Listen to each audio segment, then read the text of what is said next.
ഒരു വ്യക്തി ഇരുണ്ടടഞ്ഞ റൂമിലേക്ക് കാലെടുത്തു വച്ചു. പെട്ടെന്ന് ഭയാനകമായ ഒരു പാമ്പ് അദ്ദേഹത്തിൻ്റെ ഫ്രണ്ടിൽ വന്നു. സിൽക്കാര ശബ്ദത്തോടുകൂടി പിന്നിലേക്ക് അദ്ദേഹം പെട്ടെന്ന് മാറി. അതിനുശേഷമാണ് ഓർത്തത് അവിടെ ഒരു ലൈറ്റ് ഉണ്ടായിരുന്നു. ആ ലൈറ്റ് നോക്കി സ്വിച്ചിട്ടപ്പോൾ അതൊരു പാമ്പല്ല, വെറും കയറായിരുന്നു. ഇദ്ദേഹം മനസ്സിൽ സങ്കല്പിച്ചതാണ് ഒരു പാമ്പ് വന്നിരിക്കുന്നതും ശബ്ദവും എല്ലാം മനസ്സിൽ സങ്കല്പിച്ചതാണ്. ആ സ്വിച്ചിനെക്കുറിച്ച് രണ്ടാമതാണ് ഓർത്തത്. ഇത് തന്നെ ജീവിതത്തിൽ എല്ലാവരിലും വരുന്ന ഒരു കാര്യമാണ്, ഒരവസ്ഥയിലൂടെ കടന്നു പോകുന്നതാണ്. ആദ്യം നമുക്ക് നെഗറ്റീവായിരിക്കും ചിന്തിക്കുന്നത്.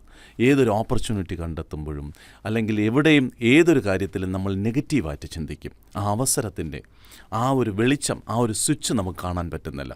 നിങ്ങൾ തന്നെ ഓർത്തു നോക്കൂ, നിങ്ങളുടെ പേഴ്സണൽ ലൈഫിലും പ്രൊഫഷണൽ ലൈഫിലും ഇതുപോലെ പലരും പല കാര്യത്തിൽ അവസരങ്ങൾ നമുക്ക് തരുമ്പോൾ നമ്മുടെ ഇൻറ്റേർണൽ അൺനെസസറി ഈഗോ കൊണ്ട് നമ്മൾ ആ ലൈറ്റിനെ കാണുന്നില്ല, സ്വിച്ച് ഇടാൻ മറന്നു പോകുന്നു. നമുക്കുള്ളിൽ ആ സ്പേസ് ഇല്ല, കംപ്ലീറ്റ് ചപ്പുചവറുകൾ നിറച്ചു വെച്ചിരിക്കുന്നുണ്ട്. ആ ഓപ്പർച്യൂണിറ്റീസ് കാണാൻ പറ്റുന്നില്ല. നമ്മുടെ ഉള്ളിൽ ആ സ്പേസ് ഉണ്ടായാൽ മാത്രമാണ് ആ പ്രകാശം നമുക്ക് ഉള്ളിലേക്ക് പകരാൻ പറ്റുള്ളൂ. ആ പ്രകാശം നിങ്ങളുടെ ജീവിതത്തിൽ കംപ്ലീറ്റ് ഒരു നല്ല രീതിയിൽ ജ്വലിച്ച് ഉയർച്ചയിലേക്ക് സാധിക്കത്തുള്ളൂ. പക്ഷേ നമ്മൾ എന്ത് ചെയ്യണം? എപ്പോഴും അവെയറായിട്ടിരിക്കണം. ഓപ്പർച്യൂണിറ്റി ഉണ്ടാകുന്നത് നമ്മൾ ഓപ്പണായിട്ട് ആ സ്പേസ് തുറന്നിട്ടാൽ മാത്രമാണ് 2025 നിങ്ങൾക്ക് അവസരങ്ങൾ തേടി വരത്തുള്ളൂ. Wish you all the best.